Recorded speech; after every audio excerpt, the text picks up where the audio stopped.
Life Audio. And I think so many Christians have not found their true identity. And I don't just mean as a child of God, right? Like that's your general identity. I mean your specific identity. And so then because we haven't done that, those lies that Satan whispers to us about who we are, we hold on to those. Welcome to the Faith Over Fear podcast, where we discuss powerful truths to quiet anxiety and fear, big and small. In today's episode of Faith Over Fear, we're joined by Jonathon M. Seidl, author of Confessions of a Christian Alcoholic, a candid conversation on drinking addiction and how to break free. We'll talk about the raw details of his secret alcoholism battle and how he's well equipped to walk his readers and our listeners through a process for lasting transformation through Jesus. If you've ever thought, I've messed up too much, I've messed up myself too much, my family history and trauma are too messed up, I'm too far gone,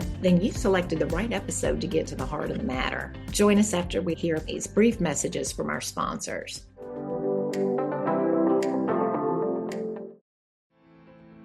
You know, on Faith Over Fear, we talk a lot about healing spiritually, emotionally, and even physically. That's why I'm excited to share something that's helping so many people with pain, inflammation, and even brain health. It's called Sun Power LED. They've created a powerful light therapy device that's completely drug-free. It uses high-intensity LED light to reach deep into your tissues and joints. And it's showing real promise for things like concussions, PTSD, even Alzheimer's and Parkinson's. I love that it supports the healing process God built into our bodies. Visit sunpowerled.com and use promo code LIFE to get 10% off. That's sunpowerled.com, promo code LIFE.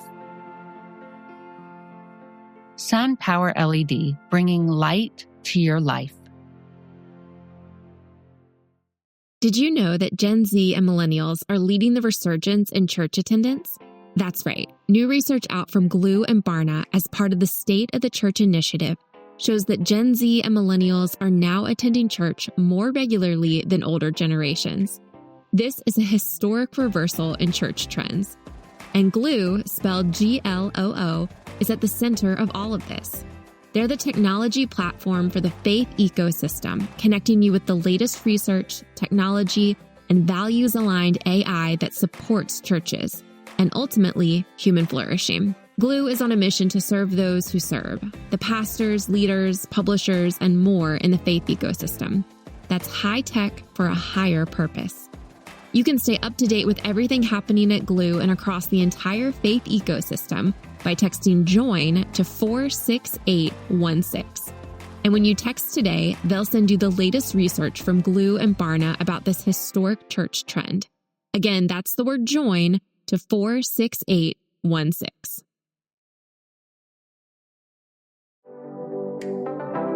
I'm Carol McCracken, and today's guest is Jonathon M. Seidl. He's the author of the new book, Confessions of a Christian Alcoholic, which is radically vulnerable. It's a story of being the Christian who became an alcoholic and has climbed out of addiction and how others can break free from life's entanglements.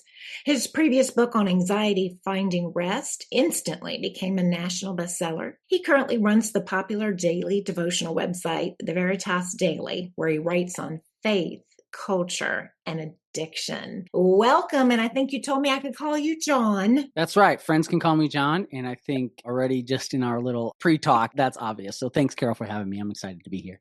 Well, you are in a place that I think you can really reach people. I got to tell you, I was riveted by this book. You touched a lot of places, and I'll confess right now, I am 14 years sober myself. So I just love that you're shining a light on this and that you are vulnerable enough and raw enough just to shine the light on the fact that there's many more of us out there than we think. And you write in your book that our mistakes describe us, but they don't define us. How's this truth played out in your own journey with alcoholism, and how can it help others facing their own struggles? Well, I think what's interesting about that is, how do you become a Christian alcoholic, right? And you know this better than most. There's myriad ways, right? Yeah. And I talk about a lot of them in the book, but One of them is you believe the lies from the enemy. And I think what I succumbed to was during a really hard period in my life, the hardest that I'd ever encountered. The devil used that to whisper lies and feelings that came up. And so what I've realized is that one of the ways that he likes to speak lies to me is saying that those mistakes that I've made in the past define me. Saying that the mistakes that I've made last week, the mistakes that I've made this morning in conversations with my wife, that those define me. And I think that's been realizing that and then living in that are two different things.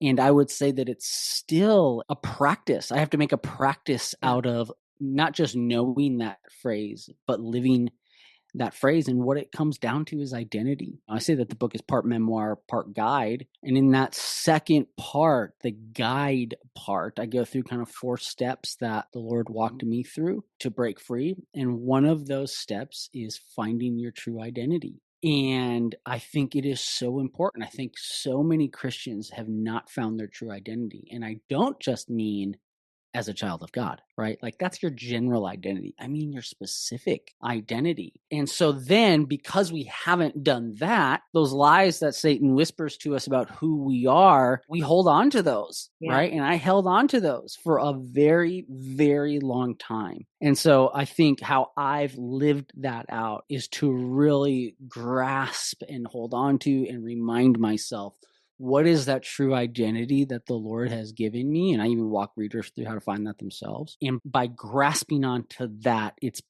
I've gotten that ability to find freedom. I love it. You've got a lot of practical tools in your book, which I love because sometimes you really got to try stuff and practice stuff to make it work. I think this genre of book is called Quit Lit. Like I learned that after I wrote the book, which is kind of cute, Quit Lit. And one of the things that, I read a lot of Quit Lit, especially in my first year of sobriety. And one of the things that I realized was there are some beautiful memoirs and some beautiful things written by Christians, but yet I didn't want to leave my readers with just a story. Yeah. Right. I feel like our stories need to point to something. And so that's why, I'm glad to hear you say that, because including of the practical stuff is very intentional.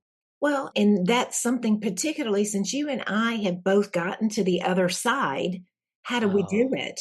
We didn't just do it on our own power. You've developed these tools to help people with the identity and all of that sort of thing. And there's healing. And can I say this? You said this, and we knew that we'd get off track, and I think we're already there. So praise God.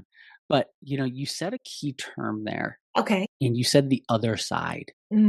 And I've written articles about this on my daily devotional site, the Veritas Daily, several of them. It's a powerful phrase, and it carries more power than I think we realize, but that our souls need.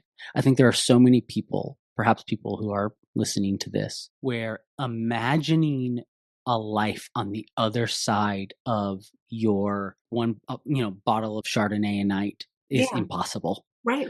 For me, my 6 bourbons. My, whatever. Imagining a life without alcohol to cope, that other side is so difficult. And here's what I want to tell people. There's the story in the Bible where Jesus, he's with his disciples and he says, let's go over to the other side. Yeah. Right? And they get in the boat and they go, and the storm comes, right? And they're like, what are you doing, Lord? Wake up.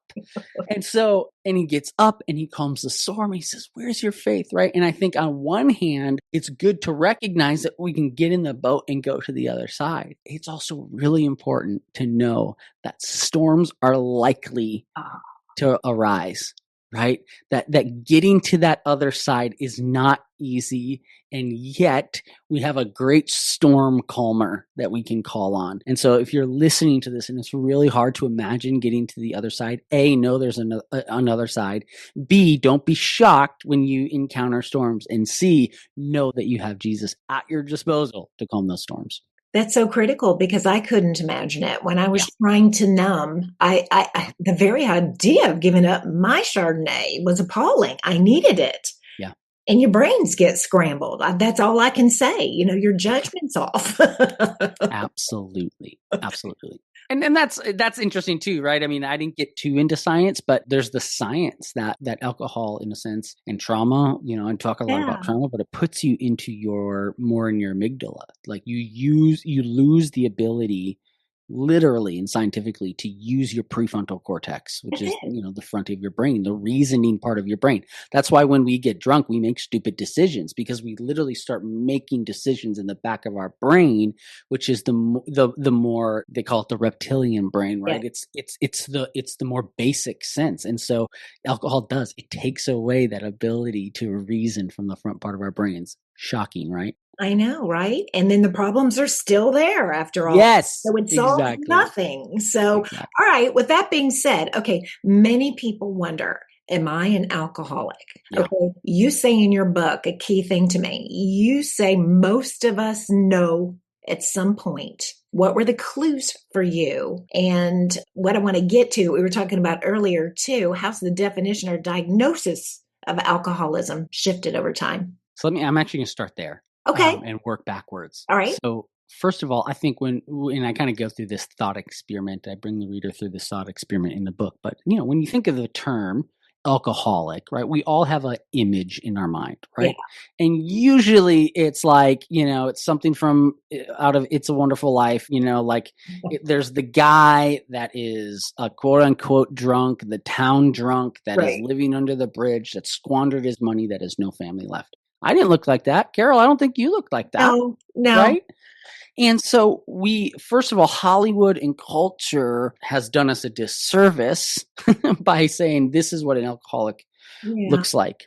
And I think an alcoholic, though, and this is where it's really important, and I learned this, is in 2013, literally the medical community changed how they diagnose alcoholism. And they changed the way that they diagnose alcoholism. It used to be a set of questions that was very yes or no, and you were either an alcohol abuser or you were alcohol dependent. And that was the two categories. And what they realized is so many other people were getting left behind. I think people like me, people like you, that maybe we didn't answer yes to all these questions, but if we answered yes to like 4 of them, does that mean like we're in the clear? Well, according to the medical community, we were, right? Score, we escaped. Exactly. You're like, whoo, never been so glad to fail something in my life, And yet so many people were getting left behind. So in 2013, they changed the criteria, and now there's 11 questions. You answer 2 of them correctly. Or I shouldn't say even correctly. It's just like, this criteria. You are on now what's called the alcohol use disorder spectrum. And so, maybe people are familiar with autism as a spectrum, right? It makes sense to people. And it's the same thing now with alcohol, that it's not really called alcoholism now. It's not really called alcoholic. And I joke in the book, I said, I could have said Confessions of a Christian with Alcohol Use Disorder, but that doesn't really sell books. Like, it's not catchy. So I kept the term alcoholic and kind of redefine it for everyone. But now you see, holy cow. Well, let me pause there and say this. I had someone read an early copy of the book, and they said, John, you're just trying to convince everyone that they're an alcoholic, right? And I said, no, I don't want, if you don't have a problem, I don't want you to have a problem. But what that criteria shows us is now a problem is there's not just one tipping point that says you have a problem. If we were able to detect cancer 6 months earlier in everyone, we would celebrate that, would we not? Sure. Well, now we're able to detect the seeds of alcohol use disorder much earlier. So you ask me, what did mine look like? And so now let's take that question. Mm-hmm. What I would say is, for most of my life, I was actually on the spectrum and didn't know it. Yeah. Right. Mm-hmm. And because I thought it was all about quantity, really. It's all about how much you're drinking. It's all about maybe the stupid things you're doing once you're drinking. But what I realize, and what these questions help show, is that it's really not about quantity. Like, that is a factor, sure. Yeah. But really what it comes down to is, what place does alcohol occupy in your life? Mm. And I think especially as Christians, that means even more to us, because we're told in the Bible, where it talks to us about where are our priorities. Yeah. And so, you can go through all the criteria, and I go through them in the book and paid a lot of money to the American Psychiatric Association to be able to include those in the book for you. But the very simple way that I put it now is anything that is misordered is disordered. Okay. And so I think if we can get that in our brain, that's why I tell people this book is not just about alcohol, right? Alcohol is the vehicle for me to talk about it. But anything that's misordered is disordered can apply to your food. It can apply to sex. It can apply to your spouse. It can apply to your kids. It can apply to work. It can apply to your exercise, right? And so I think what I'm hoping that people take is that, oh, okay, maybe I need to reevaluate my relationship with fill in the blank, any of those things. Because what I realized looking back is, man, alcohol was way more misordered in my life for most of my adult life than I realized. Even when I could quote unquote quit, even when I went through periods of sobriety, whether that was a week, month, several months, I was always thinking about when can I get back to drinking? When can I get back to drinking? When can I get back to drinking? Well, that's a misordered, that is something that is occupying a misordered role in my life, and therefore it is disordered. I like that. So you said you called it a misordered relationship with alcohol. It does matter. It really matters what you put first, even if it's the science, even if it's a craving getting in the way, it matters. Yeah. So you've said, and this is something I can very much relate to, you've said the only drink I can say no to is the first one. And I think somebody that doesn't have an addiction can absolutely not understand that. Trying to explain to somebody what happens, like I don't have an off switch. Yeah. Nobody understands if you don't have an addiction. And so it's a weird thing that takes place when a substance controls your body. So what helped you to finally embrace the truth after trying to manage or justify your drinking? Well, so this is the introduction to the book. And it's a hard story. And there's still things that I'm working through in my life in therapy and counseling because of this story, but more so what it points to. Yeah. And so, I'll give the quick version, which is my wife and I have been married 16 years. We were on our 14th anniversary and it's around Memorial Day. So we always try to, it's like a built-in 3-day weekend, right? So we try to pick like an area, a place to go to, and Miami was next on the list. So we booked this hotel right on South Beach in Miami. And so, I don't know, we're day 2 or 3 in, and my wife says, hey, like I want to have a night in. And by this time, I would say that even though I was quote unquote hiding it, my wife started noticing. And she had been I'd come to find out praying for years that I would stop drinking because again, I would go through these ebbs and flows, these starts and stops. And she goes, hey, let's have a night in. I just want to read. You can go down. You can do whatever you want. And I said, yeah, I'm just going to go down to the hotel bar, or I'll have a couple appetizers, a couple drinks, and I'll be good. Because I'm not a party drinker. I tell people like I'm a stay at home alone drinker. Yeah. I'm a shut my mind off drinker. I deserve this time by myself drinker. Right? I drink to escape. And so I'm like, I'm just going to go down. Yeah, it'll be fine. And she looks at me and she says, John, don't get drunk. Famous last words. Yeah. I say, I'm not going to get drunk. And by the end of the night, which is really the beginning of the next morning, I am drunk. So drunk that I say, I cannot go back upstairs. And I find my way down to the beach, to South Beach, Miami, which is way, way more occupied at 1 a.m. than you would realize.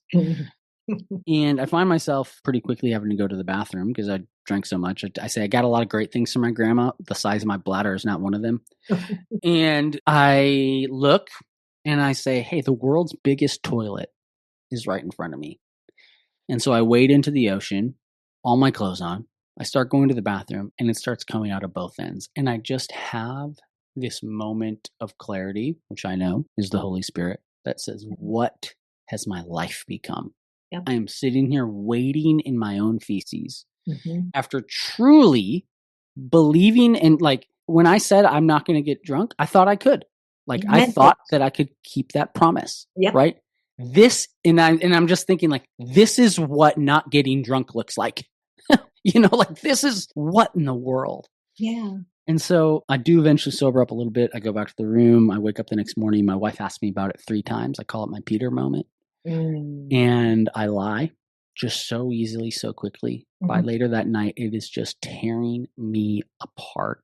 And I admit to her, I say, babe, I have to let you know, I did get drunk last night. And she breaks down, she's like, I know you did.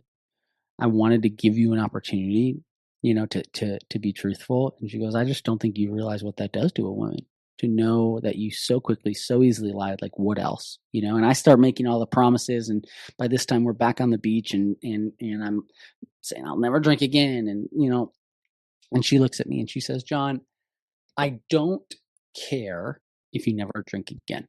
Like, that's not what I want from you. If you never drink again, fine. But she says, unless you get to the root of why you're drinking and drinking the way that you do, it's just going to be something else. And I'm like, huh.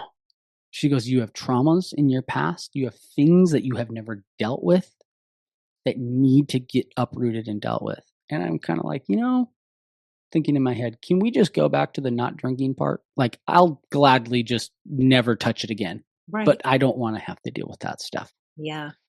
Because I think, Carol, there's 2 people that I've encountered over the last, 2.5 years that have said, I only drink because I like the taste of alcohol. One of them lasted 7 months before he relapsed. And the other one I had coffee with the other day and he said, you're right. There's something deeper. I finally realized there's something deeper. And so my point is, I don't think anyone truly just drinks because you like the taste, because I like the taste of steak and I don't eat it every night until I throw up. Yeah. Like, I like sushi. Right. I don't gorge myself every night to the point where I literally can't go to my child's softball game. Yeah. Because I've had so much sushi. Right. So I commit. I said, okay, I'm going to get to the heart. I'm going to get to the root. I'm going to dig all that stuff up. And so for the next year after that, I did. And that's where, in a sense, it's where the healing took place, but it's where I realized, oh my gosh, like, yeah, these things are not fun. These things I have buried for years, these traumas, these lies that I've believed, and I rooted them out over the next year. And I'm still, I would say, rooting them out. I tell people, like, my life now is so good. It is so good. It is not easy. Right. Those 2 things are different.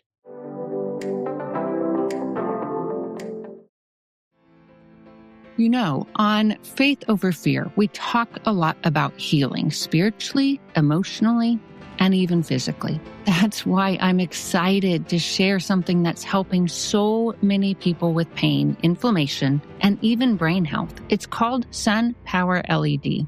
They've created a powerful light therapy device that's completely drug-free. It uses high-intensity LED light to reach deep into your tissues and joints. And it's showing real promise for things like concussions, PTSD, even Alzheimer's and Parkinson's. I love that it supports the healing process God built into our bodies. Visit sunpowerled.com and use promo code LIFE to get 10% off. That's sunpowerled.com, promo code LIFE. Sun Power LED, bringing light to your life. Did you know Gen Z and millennials are leading the resurgence in church attendance? New research from Glue and Barna shows that they're now attending church more often than older generations. That's a historic shift. And behind this discovery is Glue, spelled Gloo. Glue has a mission to serve those who serve, pastors, leaders, publishers, and more. And they do it by connecting the faith ecosystem with the latest research, technology, and values-aligned AI. That's high tech for a higher purpose. See the research yourself. Just text the word JOIN to 46816. Again, that's JOIN to 46816. I joke that, like, my first book on faith and mental health was, like, I went through the hardest period of my life and I wrote that book. Then I went through, joking. Now you're going to go through a harder time of your life. And then I wrote this book. Yeah. And now, even since then, I've gone through an even harder period of my life. And I'm like, well, I guess there's the next, like, there's always been a harder, right? And now I'm finally, I say, like, book one was part one. This book is part two. And now I'm finally able to deal with and cope with what it looks like to go through hard times. And so that's why I say my life is better. It is good. It has not and is not easy, but man, have I gotten more of the Lord. And that truly is the peace that surpasses understanding. And I think there's people that roll their eyes. I would have rolled my eyes 5 years ago. I'm like, what are you talking about? Yeah. But it is true. It really is true. Amen to that. In your book, you referenced Dr. Allison Cook's idea. I love her. I interviewed her on the podcast before. She's such an insightful, wonderful therapist, and I love her podcast. Yeah. And you reference her idea that we get defensive with others when we're at odds with ourselves. How did you see that dynamic in your own life? And how can listeners recognize it in theirs? So, newsflash, I'm going to be honest with people. Like, my wife and I are still in marriage counseling. Like, I'm 2.5 years sober, and my wife and I are still working through things. Well, what exactly are we working through? Well, listen.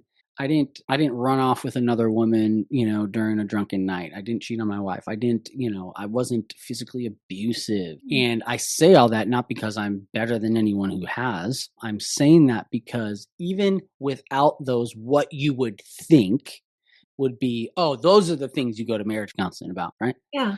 What I realized is there was still things that I said and did during that time to justify my actions, to hide my actions, to get what I wanted, that were really, really hurtful. And one of those is when I would be confronted about what I was doing wrong, or how I was failing the family, or I was being distant or whatnot, I would turn that around on my wife. Because, like Dr. Cook talks about, we get defensive when we're confronted, right? We turn those things around. And so I'm still working through that with my wife. It played out in my relationship with my wife, and who has been so gracious.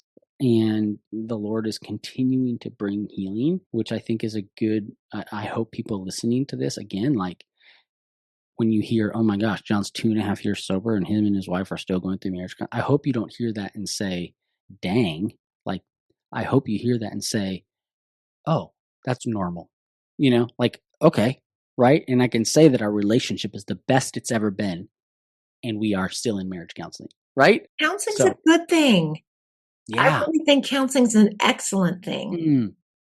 Absolutely. I mean, I know you did a 12-step program. I didn't do a specific 12-step program. I'm in a recovery program at my church, but I kind of joke that, like, I got a sponsor that I paid $150 a week. And, I went up to her office every week, and she walked me through a lot of stuff, right? I just, you got yours for free. I had to pay for mine. There you go. Ooh, I love it. I got a better deal. Not really. Yeah, you did get a better deal. I love it. All right. You say sin happens whenever we refuse to keep growing. I love that sentence. How did you, because I went through this, so I loved it. How did you reconcile being a believer but not walking closely with God? And you were alluding to this a little bit earlier. What does that say about the difference between root and fruit? Yeah. I think this was one of the hardest things for me to grapple with. And I think it comes from a lot of the teaching that the church has either done explicitly or implicitly. I mean, explicitly, I've been told by Christians since starting to talk about my addiction and journey that, yeah, you're a Christian now, but there's no way you were before, because Christians can't fall into unrepentant ongoing sin. And I tackle that in the book with scripture. I'm in seminary now, and part of the desire to go to seminary is to be able to answer this question. But it was a hard thing for me to grapple with. And what where I've landed and what I've come to just believe with every fiber of my being is that Christians are people who are always going through this process of sanctification, right? And that's this kind of churchy word, but really just means like, what it means becoming more like Jesus. Right. Right. And, salvation is a lifeline. Sanctification is a lifetime. We will never arrive this side of heaven. And so I think what I hope people take from the book, from this interview, is that Christians not only can fall, but do fall. And if you look at the Bible, if you look at all of human history, God only works through sinners. There's only one person that he worked through that wasn't a sinner. That's Jesus Christ. Every single other person that he has ever worked through is a sinner. And you look, and I go through this list, like you go and you look at David, you look at Moses, you look at Abraham, like you look at Jesus's line, like his lineage in Matthew, and it's like prostitute, right. Murderer, rapist, It's true.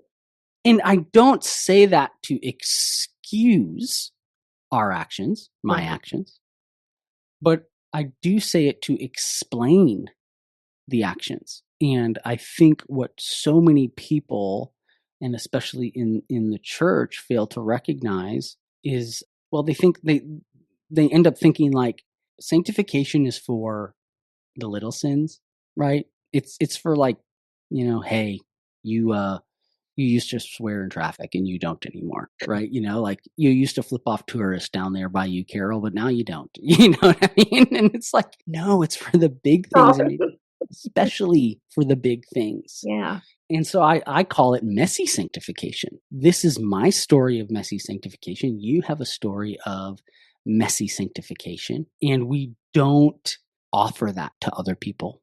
Right. Even like now, some of us have a real hard time offering to ourselves, but even some of us would say, well, okay, it's fine for me, but not for thee, and we make people wear a scarlet letter around for the rest of their lives. And we kind of view them kind of side eye, and we're like, well, they're kind of those lesser Christians. And what I would say is, you look at this beautiful story in the Gospels where Jesus is talking about those two men praying.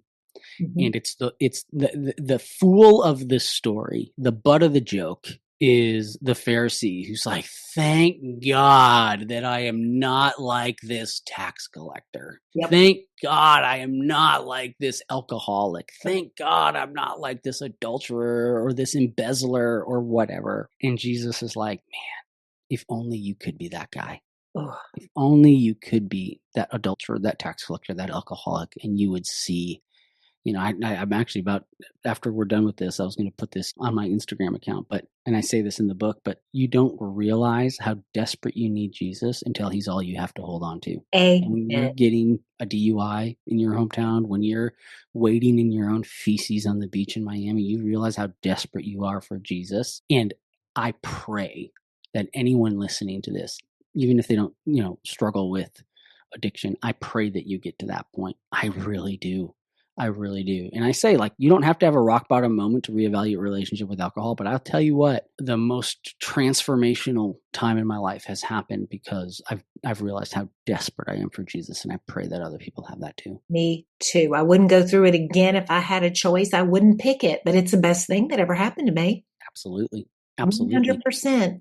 Tell me this, shame is like a powerful theme in your book. And you said that it can keep us from using the gifts that God's given us. So how did shame keep you stuck, and how did you combat it? Yeah. I mean, I even used my great graphic design skills and created a shame cycle that people can see in the book. But I think shame is one of the, like, I don't know how many slam dunk arrows the devil has in his quiver. I don't know, 5, 10, 2, but shame is one of them.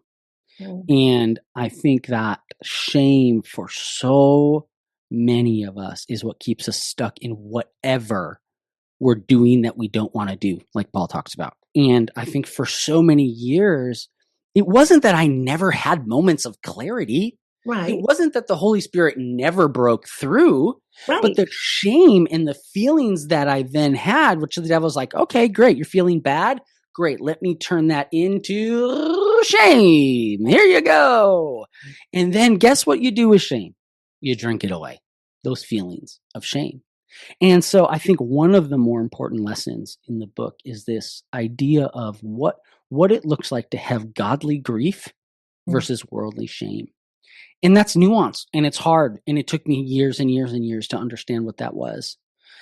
But the best example I've seen is by looking at two guys in the Bible. One is Judas and one is Peter. Oh, yes. Great. Judas comparison. immediately regretted what he did, tried to give the money back. Right. But what did he do? Those feelings led him literally to death, and he hangs himself. That's worldly sorrow, worldly grief. That's regret. I feel like I'm a piece of trash. And what do you do to pieces of trash? You take them out, right? And so I think that's Judas. So many times in my life, I feel like a piece of trash. Well, I'm going to drink that away, you know? But then you look at Peter. Peter, same thing. Literally, the rooster crows that third time, and he's like, what have I done? Oh my gosh. But what does Peter do with that? Well, there's two things that Peter that we can see that Peter does. And I think what people need to understand is that godly grief leads to repentance and it leads to action, meaning the turning away from what has been done. So Peter denies Jesus. He turns away from it. We see in his life, he becomes, one of the greatest apostles, right? He's going out and proselytizing, bringing people to Jesus. Yeah. But then there's this also really beautiful story in John. And you see that Jesus appears to the disciples on the banks of the Sea of Galilee. And it's that story we get where Jesus, they don't know it's Jesus, but they're out fishing and Jesus calls to them and says, hey, like throw your nets on the other side. And they're like, what? And so they do. And, all this fish, right, comes.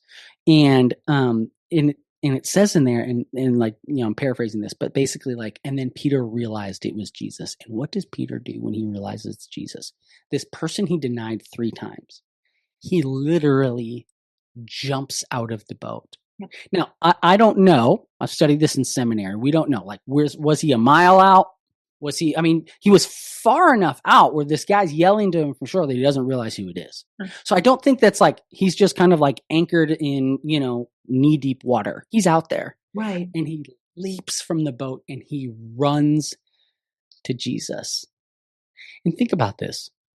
The last time Peter did something like that, it did not end well. That's right? Jumps from a boat, tries to go to Jesus, and he almost dies. That's right.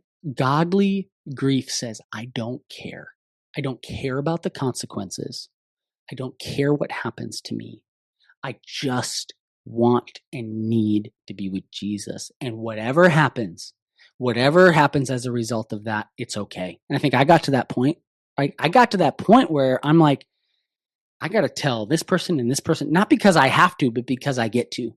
Yeah. I get to tell them this is what I've done, and whatever you want to say to me, whatever you want to do to me, whatever consequences I have to face, which it's okay. Like, bring on the consequences, right? I am going to run to Jesus no matter what, and that's the difference between godly grief and worldly sorrow. That's great. I got one more question before we close, because clearly we can go on for hours, but that would be fun. What's something that someone who is not struggling with an alcohol addiction, what's one thing they can take from your book?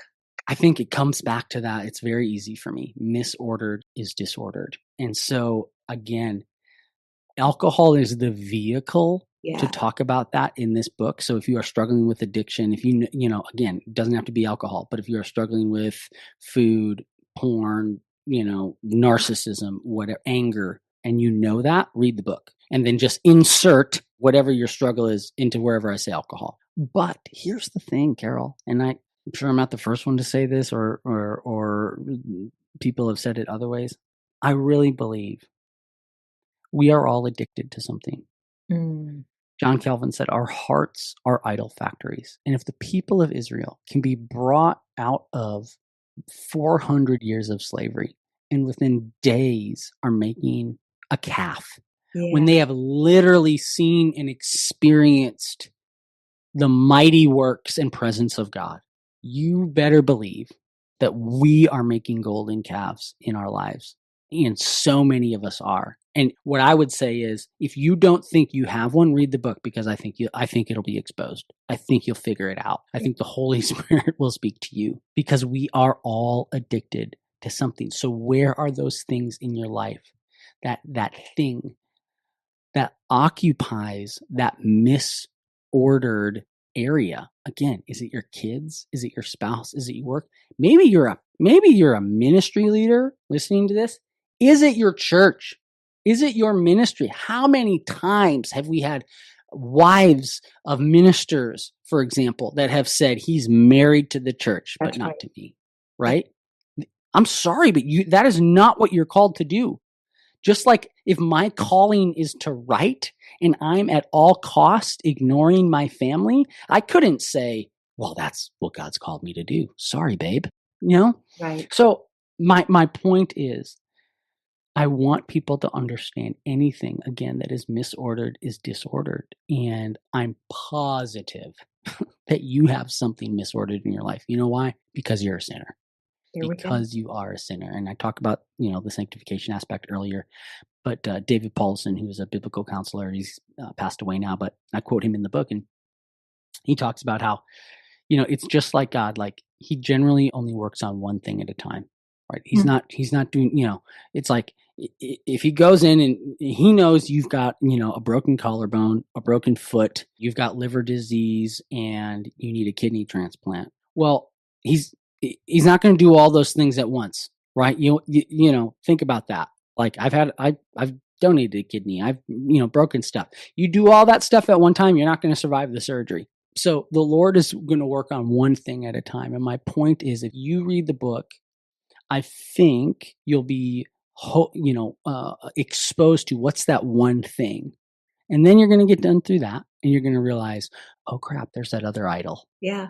There's that other addiction, yeah. right? And it's a lifetime process. But as you go through those things, I'm telling you, you get more of Jesus. That relationship becomes sweeter. And that, I'll end with this, because this is the one thing I was going to say this earlier, and I didn't get a chance to. But you want to know how you become a Christian alcoholic?